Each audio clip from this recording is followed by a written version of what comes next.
Hey, what's going on? Welcome back to Trash Talk Tuesday. For now, I'm trash talking with myself.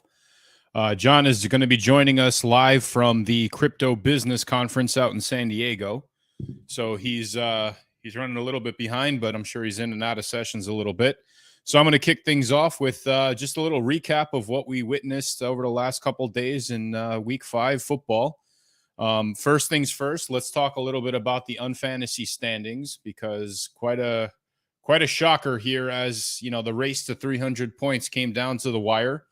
So I'm gonna go ahead and I'm gonna pull up my screen and share it here, and we're gonna see who got up to the top of the standings. All right, so by 0.8 points. The winner of the Vayner Sports Pass NFT football icon will be awarded to Bored to Death Club. Now, Bored to Death Club is an NFT project. It's a great NFT project. They're actually doing a mint later on this week. So we're going to touch base with them and just make sure that everything gets transferred accordingly. But for those of you who have not checked out that project, it is a really cool project, great community. It lines up with the Battle Bunnies. It lines up with Carcaeus. It's really a trifecta of tattoo artists, world-renowned tattoo artists that are just overall great people and, excited to be a part of all of that stuff. So exciting to see them pop up to the top of the standings. They had a strong push, I guess, on their offensive front on a week that really didn't have a lot of offensive points. So these are the overall standings. Let's scroll back down and see where we are in the basement here. Who's claiming the basement spot? Oh, it looks like it's hashtag whistleblowers with coming in with 116.5 total points through 5 weeks. It's funny because, that could easily be made up. We've seen weekly scores of over 100 points. So it's exciting to kind of see how far up the standings. I guess there's nowhere else to go. Whistleblowers can ultimately get. So let's recap the week 5 standings. Let's see who won. Looks like we got Muffin Punts who won. Muffin Punts is my daughter. So she was excited to see, her team name up there. Coming in with a pretty abysmal point total of 74.5. Looks like, her point total was accumulated mostly on special teams, which, is exciting to see some of those cards really come in and have a major impact.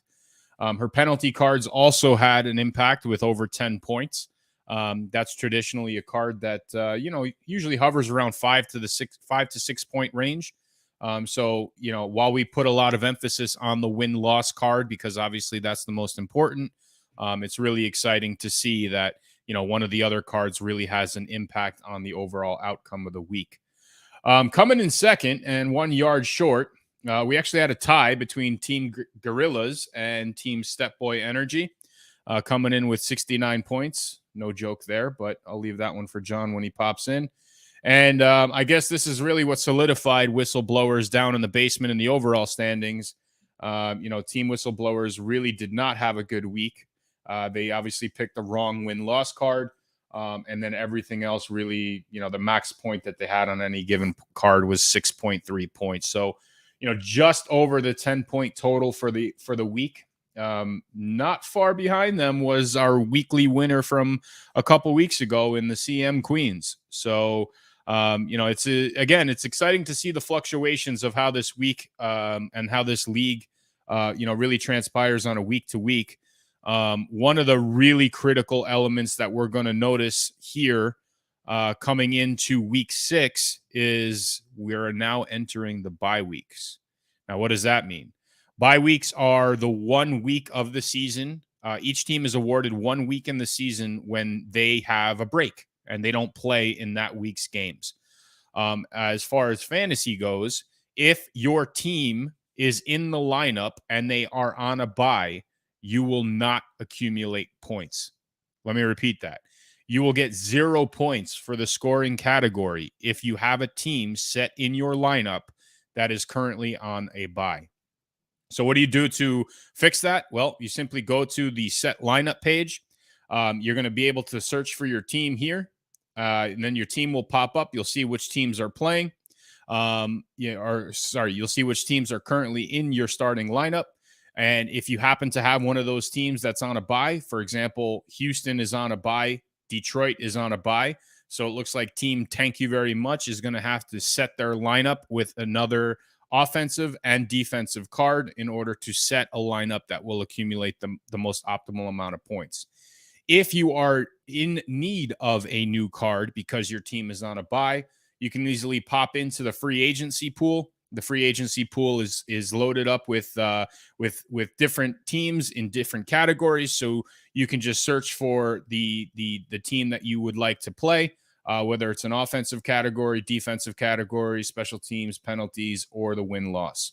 You'll see some of the ones that have been sold throughout the weeks here, but there are plenty available. I believe on the website itself, it's $30 per card. And then if you wanted to mint it on OpenSea or purchase it on OpenSea, the price is 0.2 ETH. Sorry, 0.02 ETH.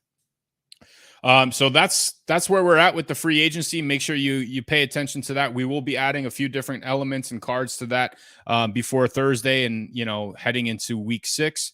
But definitely pay attention to some of those updates accordingly. So congratulations to Team Bored to Death.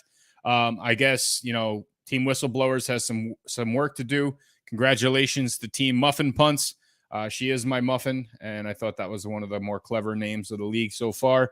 And then obviously, nobody likes a tie, but looks like we're going to have a tie for the 1 yard short award this given week. So we know that we didn't factor in a lot of the backgrounds into the scoring mechanics on this inaugural season.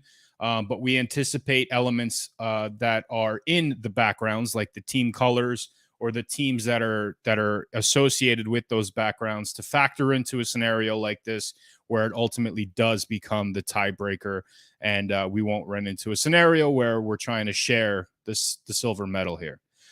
So that's where we sit as part of the standings. Obviously, if you guys have any questions or you just want to keep the trash talking alive, pop into the Telegram channel.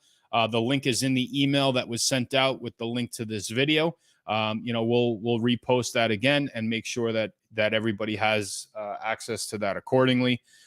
With that being said, let's pop into the recap of what we saw in week 5. And this is going to be a little awkward for me to try to explain these things without any rebuttal or witty commentary from John. So I'm going to rely on anybody that's listening to this to pop in, ask some questions, add some comments. But let's start with the yawn fest that was the Thursday night football game up in Denver. It was the battle of the ponies in the Colts versus the Broncos. And let me just kind of summarize the way this game unfolded very specifically. This game was so bad that the home fans left the game in a tie game before overtime. They were so disappointed in the way that Denver played, and they've been playing awful. Anybody that had high expectations for Russell Wilson, myself included, sorely disappointed, and it literally is starting to drive the fans nuts. And let's be honest, Denver fans have been very spoiled. They've had, quite a bit of success. They've had 2 quarterbacks ride off into the sunset. Maybe that's a pun intended, after Super Bowl victories. But what we're seeing this season, the fact that they have 2 wins is a miracle. But again, it shows that, in a division that's pretty competitive, arguably on paper, one of the more competitive divisions, at least in the preseason it was. You're talking about a team that could potentially go 3-2 and have, a shot at the top spot in a competitive division. The fans are walking out of the stadium, literally leaving. Bye. Don't want to have anything to do with this overtime. We already know how it's going to end up.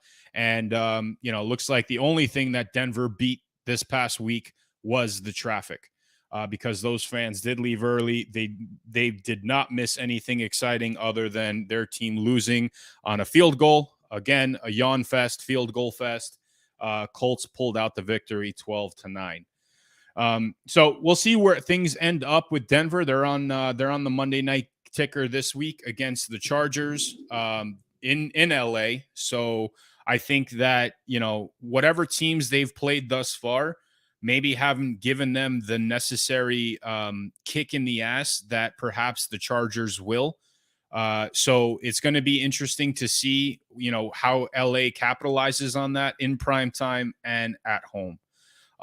As far as Denver goes, man, you got a lot of soul searching to do because, if you continue along the season the way you have, your fans are they're just not even going to show up, let alone walk out early. Moving on, we had Dallas and the Rams. Dallas they look great. I mean, it's sore for me to say that, but they're running the ball very effectively without Zeke, although he's putting up very tough yards and having good point totals at the end of the game, but he's not having the impact that Pollard is having at the running back position. This kid Cooper Rush is really stepping in, and it's going to be a really tough decision to make as part of, is Dallas going to go back to Dak early? Are they going to let him rest more?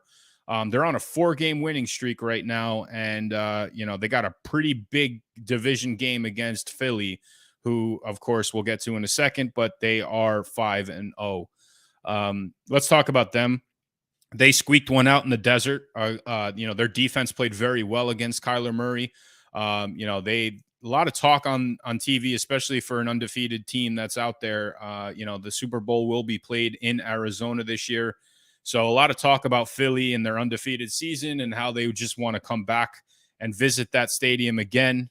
Who knows, depending on how things end up, they might see Arizona in the playoffs, and they might visit that stadium 3 times. Who knows? But Philly did pull out the victory. They are 5-0. I think the first time since Donovan McNabb, if that's an accurate statement. I don't know. Either way, Dallas and Philly are on a roll, and it pains me to say that thoroughly. Seattle marched into New Orleans and left with their tail between their legs. I guess their tail up on a hill because Taysom Hill had 4 rushing touchdowns and he threw for 1. Who for regular fantasy owners, this is a guy that's listed as a tight end. And he comes in these short yardage situations, and what's going to happen. He's going to run the ball out of the Wildcat, and yet he's still very effective in doing so. So good for him. Good for, traditional fantasy owners that have him. Traditional unfantasy owners who thought that the Saints were, that team to, just walk all over this year. They got a pretty rude awakening when Seattle kind of, messed that one up. But that was another good game. 32-39 was the final score. So we'll see where the Saints kind of turn things around this week. But overall, I think that it's exciting to see the ebbs and flows of some of the way that these teams are playing. Battle in BMO. We had Joe Burrow come in last year. He had an amazing statistical line and quarterback ranking against Baltimore. This year was told a little bit of a different story. Baltimore seemed to have his number, at least, throughout the first couple drives. I think there was the first 3 or 4 drives were 3 and outs. Cincinnati did not look good offensively until I think it was a turnover that really sparked them and kind of got them moving. Lamar did not have his best game. He obviously got the job done. They won, but you can tell that a lot of open receivers were missed. A lot of passes were out of sync. He needs help, man. I mean, this guy has the team on his shoulders right now, and I'm hearing a lot of rumors in Carolina about DJ Moore being on the move and potentially Christian McCaffrey being on the move. Baltimore, pick up the damn phone and give this guy some help. You're in a division right now where Pittsburgh is just completely out of sync. They're abysmal team. Cleveland can't figure out a way to win a game. Cincinnati, you just beat them at home. You are in the driver's seat right now if you want to make a move in this division. So get your ass out there and pick up the phone and call Carolina. They don't have a coach right now. They're looking to basically just blow the whole system up. and try to start from scratch, because everything that they've attempted thus far this season has failed miserably, including with Baker Mayfield. But let's talk about them, because, San Francisco flew across the country and ran all over that team. Carolina did not stand a chance. They literally looked lost out there. We cannot put ourselves in a position to think that Carolina is going to do anything. So just blow the system up. And, like I said, Baltimore, I think, should be a buyer in that particular scenario. Another team in the AFC North that just looks embarrassing. And, I really feel for Mike Tomlin. There's not really many excuses left to say, but, you throw in a rookie quarterback and you put him up against arguably the best team in the NFL on the road in Buffalo. I don't know what you were expecting, to be honest with you, other than the ass kicking that they got. So 38-3, Buffalo really just steamrolled over Pittsburgh. Pittsburgh, again, is one of those teams that has a lot of work to do, a lot of searching to do. I really think that, overall it's going to work itself out here. Going to try to get John in here, because I think he just got free a little bit. So I just sent him over the link. So if he interrupts, then I'll bump him in. The next game was the Tennessee Titans and the Washington. We'll call them the no names, because I still don't even know what to call them. Washington is another team that really looks lost. They had some issues in the offseason with their rookie running back, and, the tragedy that happened with him. He ended up getting shot in an off-field accident, and, they had high aspirations, but, you can't rest the entire laurels of your entire season on one particular player. So, they have a lot of soul searching to do. And right now, the way it sits, that's really the toughest division in the NFL. So we're going to see what Washington does as part of as far as Tennessee is concerned. They pulled out another victory. I think it's their third in a row.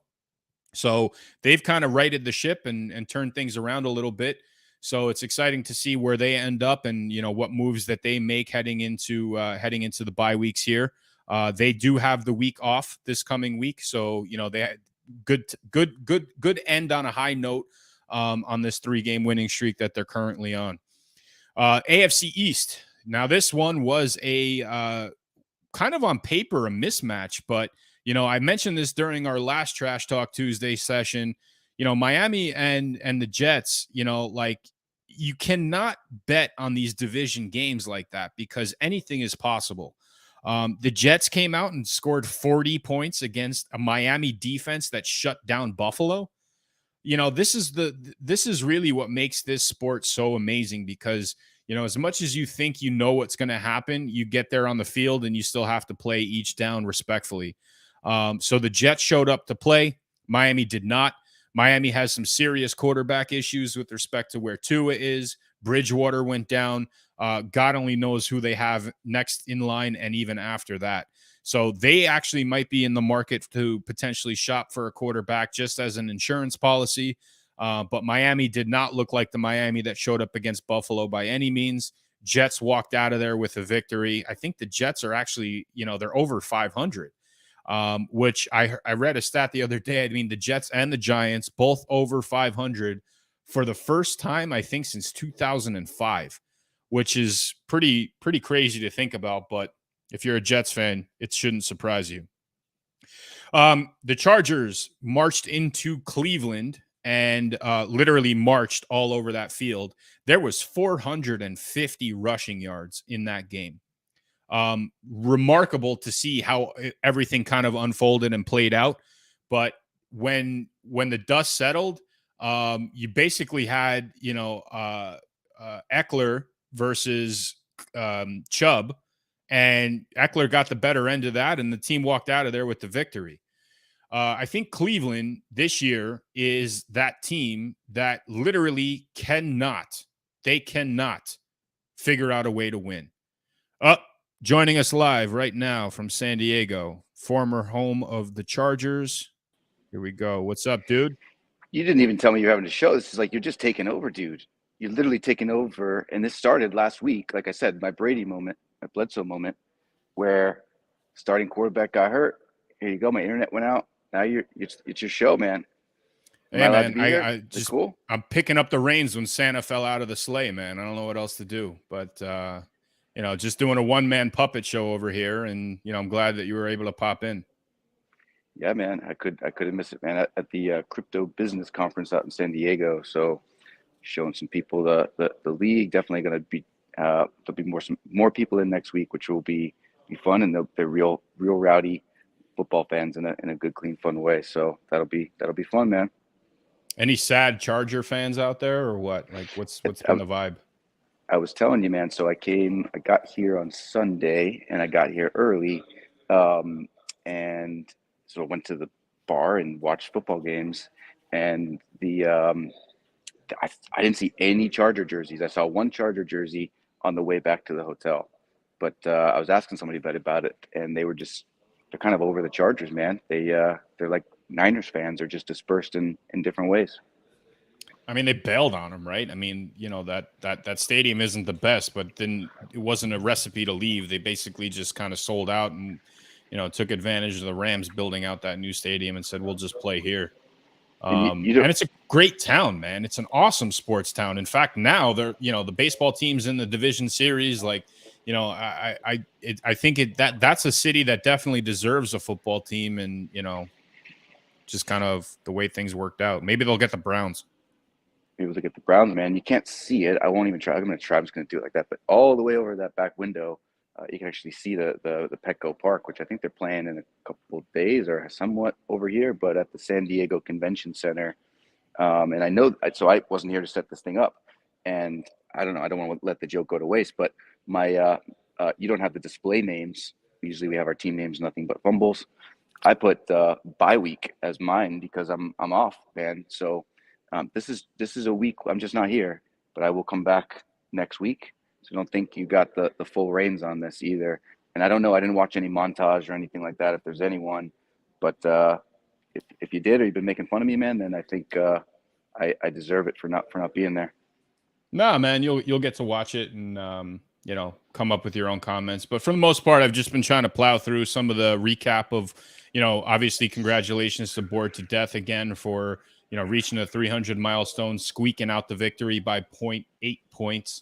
It was a photo finish, and it was exciting to see that type of milestone. And as I indicated in the weekly recap email, this will be just the first of a few milestones that we're going to set this year, and have some pretty cool prizes and awards allocated accordingly. So, it was the weekly finish. Muffin Punts won week 5.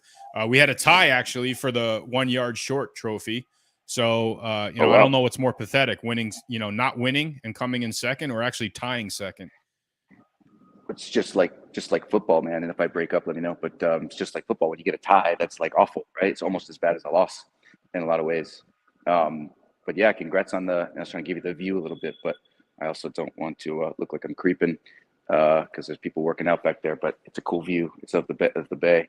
Um, and Bored to Death is minting a project so right now. So I'm not even going to reach out and I know he's heads down doing that stuff. So it'll be a good little surprise for him. I think he mints his project, Dead Boys or whatever it's called, that in a couple of days, man, the 14th. So I think he's going to be in for a good surprise when he gets that. He's again, there's like these leagues within leagues. So everybody that's in the Battle Bunny League or that are Battle Bunny holders that are also in this league, Bored to Death. Javi, who's the founder of that project, an artist, he is creating a custom Dead Boy for every Battle Bunny holder that wins in that league. And that's one of the things I've been talking about with people out here is just how you can limitlessly, in a lot of ways, stack on utility or rewards or use cases or uses inside of each other's projects in a good, clean, fun way. So the VSP goes out there. That comes with its own utility, right? So some people just bought into VSP and bought a lot of VSPs because they believe in it, because it gives you in real life and virtual sporting experiences. And I know we're both holders in that stuff, but it's worth it. Like, so people are buying that just for this. So by having this as a giveaway, whatever they give you away, and they give free partner mints, it's like there's so many different things that people as part of this UNfantasy Football League are going to get with their giveaways that go beyond this. That the Vayner Sports Pass will most likely give somebody that holds that, in this case, Bored to Death, another NFT a year from now, 2 years from now, and that's literally the rewards don't stop just with this end of this league. And that's one concept I've been like on my soapbox out here in San Diego that I think people are excited about. I'm certainly excited about. You can hear I'm stuttering, mumbling, my words won't shut up. You got to have the music playing like I'm accepting an award to get me to stop. But you don't know how to do that because you don't know how to do the StreamYard, man. That's all. Anyways. Okay. Never question your ops guy. Never question Mike. You're always going to do something quick. So good call, man. You got me. No, man, you're right, and I definitely touched on the fact of how awesome Bored to Death project is, how it syncs up with the Battle Bunnies and Carcaeus, and how that trifecta of artists, and they have built. The definition of this entire space is community, right? So they've built a community that is rock solid, that can withstand multiple Hurricane Ians. But they do have their second or their third mint coming up this week. So we wish them all the best. And if you haven't checked out their project, definitely check it out. The art is amazing. And again, the community is rock solid. Everybody bends over backwards for each other. They do a lot of cool things together. And again, it's kind of a foot in the door with these other two projects as well, with the Battle Bunnies and Carcaeus. So excited to have Javi on board. Excited to have everybody in that community who's in this league on board. But I want to expand a little bit on some of those sub leagues, man, because I think the way that we're building this out, we ultimately want to get it to a point where you can go to your friends and say, hey, I got this league. It's a really cool spin on the way, football is viewed and fantasy football is done. Let's create our own little sub league using this concept. And that's what we're really trying to build towards, where, this becomes an unfantasy football platform where you can obviously compete against the whole league, but you can narrow that down and create a little sub community league and, have a little bit of fun that way too. Well, legit, man, like 30 minutes ago, tops, I just showed Joe Polizzi, the founder of the Tilt, how he had community members in this league that he didn't even know, and how Schaefer has community members in Rise, and it kind of just naturally happened that way. It's not like we were going out there and we just have friends in that group that we all support each other, all the stuff that we do, and some just wanted to kind of jump on board and either see what we're doing from a business standpoint or just jump in to actually have fun with it. So I showed him that we have a separate page of Rise versus Tilt for the first time about 30 minutes ago. And yeah, dude, I think he was, I don't want to speak for him, but I think he dug it, man. I think he totally understands that we put in, this is an engagement opportunity that I feel he should give Tilt coin to the Rise winners. Rise winners gets that stuff. There's so many cool things without any effort because they're all communities, quote unquote, are trying to, you're trying to add massive value, but also engage and engage people engage when they're having fun. So this is an engagement opportunity without doing any work, man. And I think he gets it, which is cool. I'm sure he definitely gets it. And, the way that you set this up where it's Tilt versus Rise, I mean, these are two, I guess, colossal figures in the marketer space and the, content creator space. And, they have their respective communities that have a lot of respect and, try to follow along certain things that they're doing. So it's really cool the way that this is set up where, it's not just the sub community, but now you're talking about two sub communities going head to head. These standings took quite a bit of a shift this week as well. So these are updated. So because I didn't update them because slacking with this stuff. But tell me who's I can't read from here.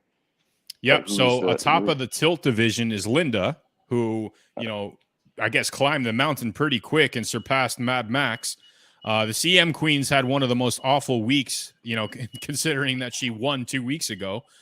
So you could see how fast things can shift on a week-to-week basis just by playing the wrong cards. Ironically, Joe is in the basement of his own league, but so is Schaefer for that matter. But maybe they're taking this game a little too literally, and they think the point of it is to suck in the league you're supposed to suck. Yep. So both of them, definitely letting the community members play it out at the top. You swore your allegiance, I guess, to Schaefer, just for the purpose of evening it Yeah. out. No, But maybe not. you Yeah. I like the underdog too. They had some team that needed to pull up, and there's like one man short. So get me in on that. And let's what's the total point score then? total points scored on Tilt is 1507. Total point on Schaefer is 1181. And when I say Schaefer, excuse me, I mean Rise. 1181 for Rise and 1507 for Tilt. So Team Tilt is ahead here. All right. I think it's my points that kind of push Tilt over the edge here, but I'll take credit for that when I'm not in sixth place in that league. Yep.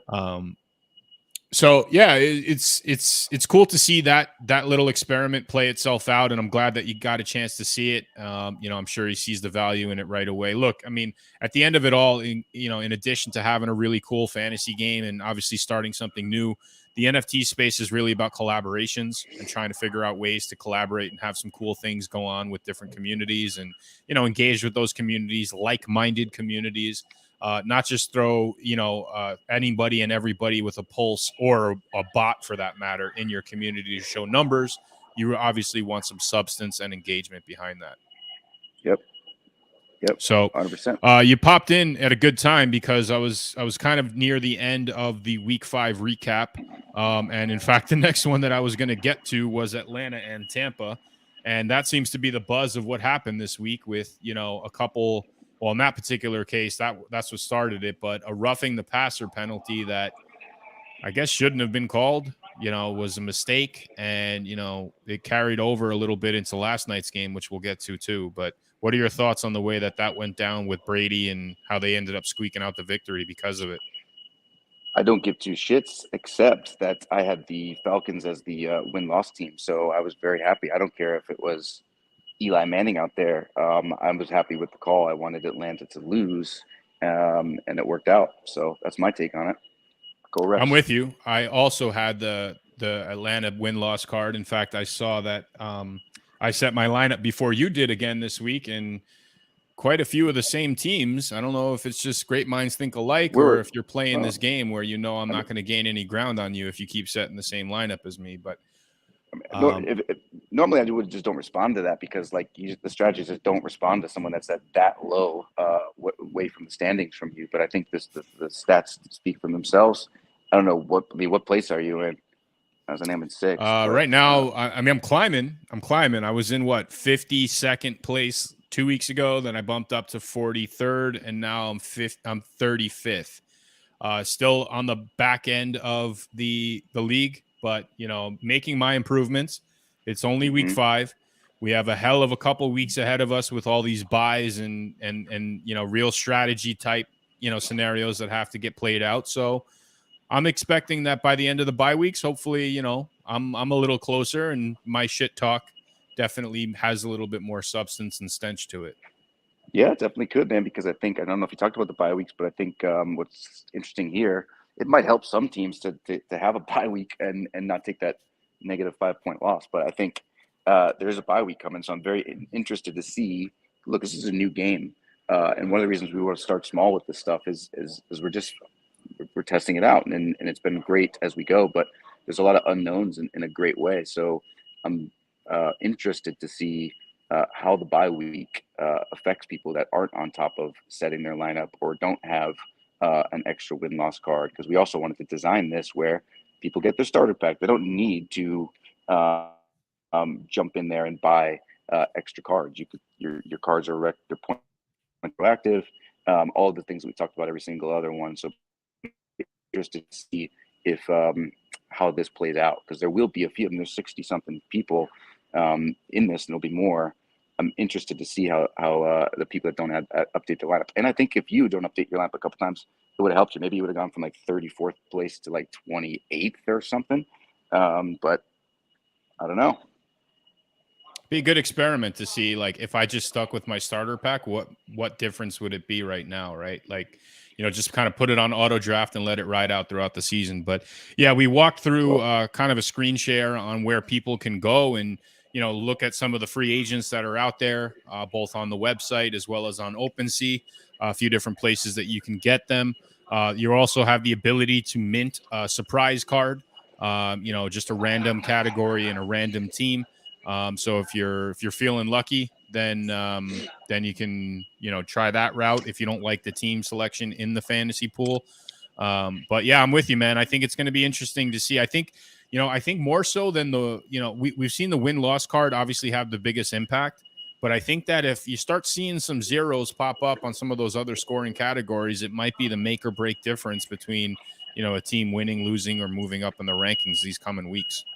And I don't want to put you on the spot with it, but one of the ideas I've always played around with, but also there's so much stuff to do, and you're the guy that makes everything happen. So you try to pick your spots when we're in a good mood, which is this moment, right? You're in a good mood, right?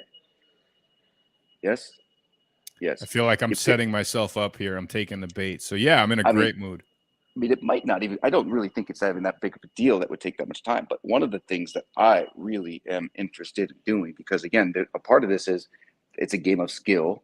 And a part of it is you don't know what you're going to get. It's like opening a pack of real cards, right? These are real cards. So my thought is at the end of the season, and again, it doesn't end with the end of the season, it's all time. It's looking to see the actual score of the people of what they got with their starter pack and using that as a standings, because I mean, it's going to be, as the league grows, it's going to be harder and harder to go back and retroactively look at that starter pack. But I think it would be really friggin' cool to figure out what the standings are at the end of the season, because everybody's going to have a bye week. Everybody's going to have all these things, because I think there should be some sort of reward for the lucky ones, as well as there will be a reward for the skill player, which inevitably will be not you. But how hard would that be to go back and put something like that together? And are you saying yes? Because I want an answer, yes or no, before. Well, of course, the answer is yes. I mean, there hasn't been one thing that we haven't figured out in all of these updates and testings that we've done, right? And we've done a lot in a very short period of time, and it's exciting because it's such a fun project, and obviously we want the user experience to be the best it could be. It's not going to be that difficult to backtrace, who was given what cards as part of their starter pack, and just run the same calculations as part of what that team would have gotten, and just kind of see where it plays out. I will say this though, I'm not going to update that and make it available on a weekly basis. I'm going to save that for the end of the year. And I think that that's going to be one of the exciting giveaways. Do you have an idea on what you want to award people for who have that in, or you want some time to think about that one? I like that you put me on the spot with it. I think what I would say is, like anything that we do with these things, it's going to be value. So I think we'll play it out. We'll see how it all works out. But I will say I like the idea, obviously, of the winner, which is the biggest points or the biggest loser. I love the idea because at some point, I'm just going to announce this right here with this thing. I guess we'll do it now. I was going to wait more to week 7 or 8, but maybe people aren't listening all the way through this video, all of them, right? All the teams. So I would say I like at some point the people at the bottom that have the lowest score. You've always said your idea is there's always some sort of trophy for the person with the last place, right? That actually fits in perfectly with our league. Now, the person that's in last place is going to have like the really best team in real life here. But I think, if you're after you get a couple more L's or wins, you're going to drop down. And I want you to still play. I know you still will, but I think there should be a reward for the race to the bottom for teams as well. So I think there'll be a winner for the most points. There'll be a winner for the least amount of points. And I think there should be some sort of winner for this season for the team that just pulled the luckiest draw of cards. Yeah, we'll do both. We'll do the best and the worst.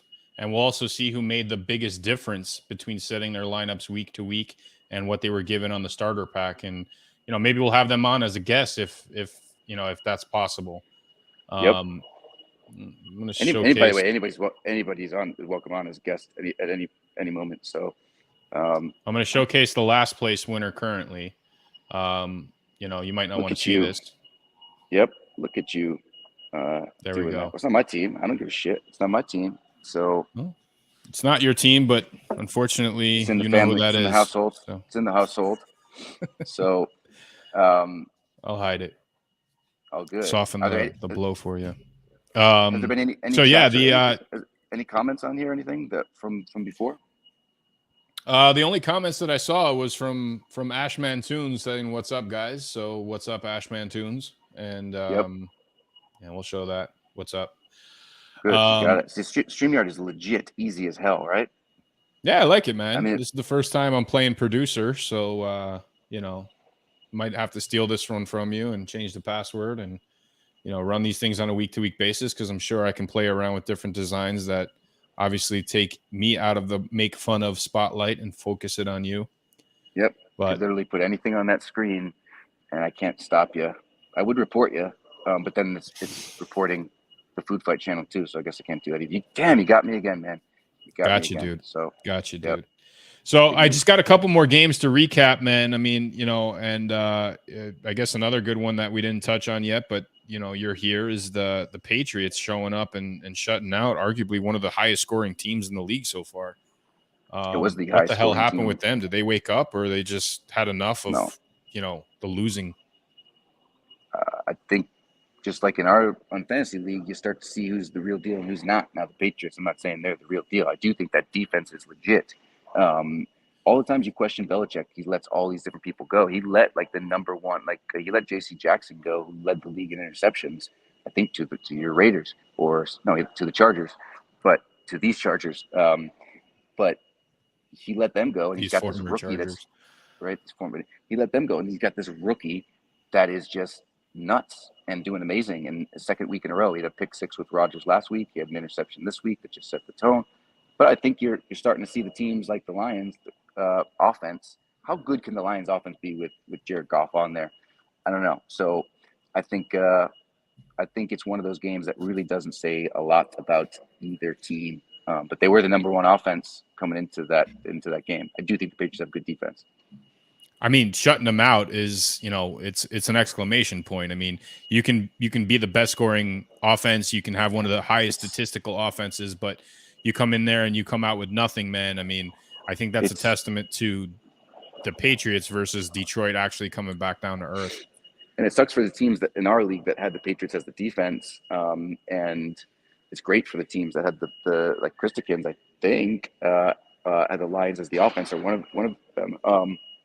Because it's really not like indicative of how the game went either. I guess their kicker got hurt on some level. So instead of going for easier field goals, they were going for it on fourth down, and they were 0 for 5 or 0 for 6 on fourth down. So in other circumstances, that's not a shutout in any way, shape, or form. And it's a lot closer than the score shows. So, but it sucks if you had the defensive Patriots. I don't know if anybody did, because it's just one of those games that they shouldn't have scored that low of points, and I bet you gave him negative points. Yeah, I mean, if not, it was close. There was interceptions. It did because they get 0 points, and there was an interception and a fumble at least recovery. Yeah, so, I don't think anybody had them, believe it or not. But wise move or luck move, I don't know how you say it. But. Well, I mean, I have them on my bench, and I snagged it in the free agent, not to never play it, just because I love the damn logo and I just need that in my collection. But I have them on my bench, so it's just defense. Yeah, I know you took a look at my lineup and was like, I can't play them. Mike's not playing them. So, in any event, we'll see where Detroit's on a bye this week. So I know a lot of people have those cards in their starting lineup. So make sure you make those necessary adjustments. Get Detroit out of that lineup so you can potentially accumulate positive points, I guess. NFC North matchup that ended up being a great game was the Bears and the Vikings. The Vikings are 4-1, dude. I mean, this is a team that couldn't win a game last year, or at least drop the ball, pun intended, in the last few minutes of each game that they should have won. They might have turned it around, man. They're a real contender in that division, now leading it because Green Bay lost in London. I don't know, man. One of the reasons I don't know is because I've been holding this phone up and my arm is fucking hurting. So I'm going quick with it. But what I will say, it's kind of ironic. This is not a football moment, or this is just a life moment that's kind of funny. So behind me here was last week was TwitchCon. right? So Twitch is the streaming network that gamers come on there, and there's other things that happen there too. But like that whole place was filled of streamers. So if you like circle back the clock 5 years ago, 6 years ago, when we started this thing 7 years ago, there would be a 0% chance that I would ever be at a TwitchCon conference, a streaming conference, streaming right afterwards on live with you. So just like there's a 0% chance, I think you take down first place in this league. But just one of those ironic moments for me, man, that you all had to listen to 0%, because huh? it popped in my head. 0%. That's a lot, man. Yeah. 0%. Speaking of 0%, there was 0% chance that, going for a 2-point conversion to get the victory with 4 minutes left last night was a good idea. And I know he's taken a lot of shit for it, and rightfully so. What are your thoughts on the decision that McDaniels had about going for 2 when you could have easily tied the game on the road in Kansas City, division game? The team played well all night. I don't have thoughts on it because I don't have skin in that game really. But what's cool with this league is I've been watching like Houston and Jacksonville, which you never watch those things, just because I had skin in the game with that. So I don't really have thoughts. I think I like McDaniels. Obviously, got most of his success with New England.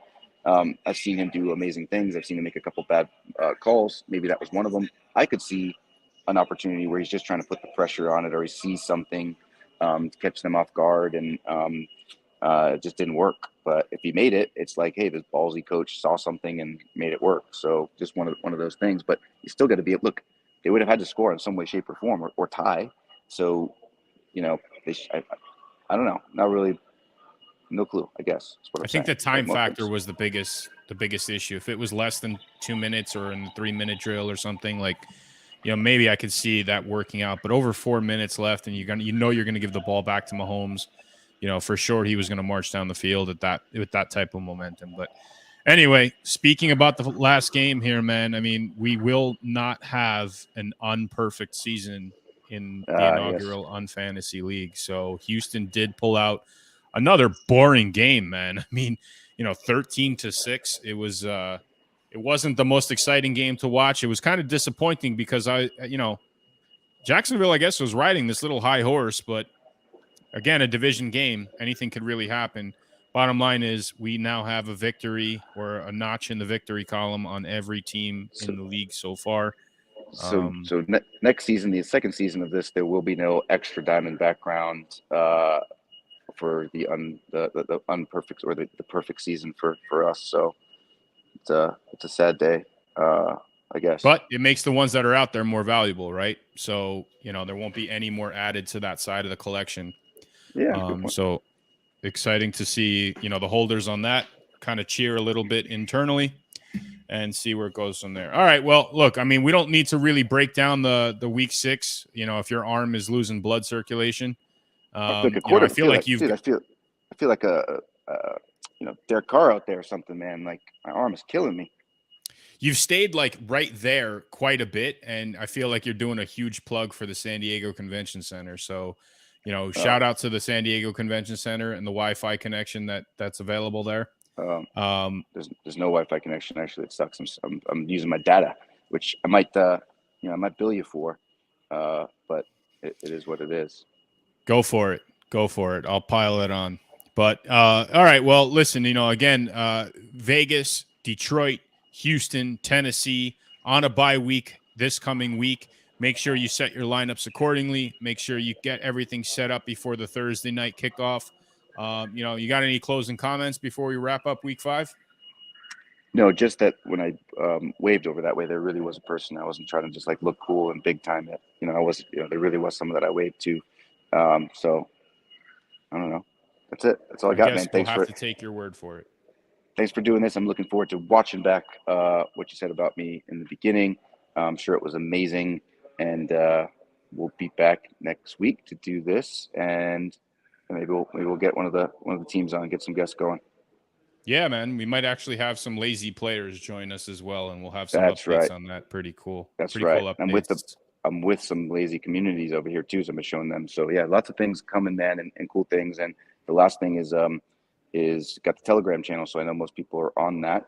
But give some feedback. So right now we just have the announcements channel, which is just it's not like Discord or emails. It's just like if you want to pop in just before the week, if you want, you can just kind of see what the announcements are, what the rewards or bounties are, and then you have the option to chat in there with us as well if you want to make some trades or talk shit or cry if the Steelers lose as well. So those are the things I would say. And yeah, man, I'm gonna head back into the conference now.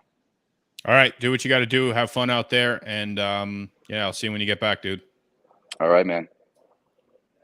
Peace.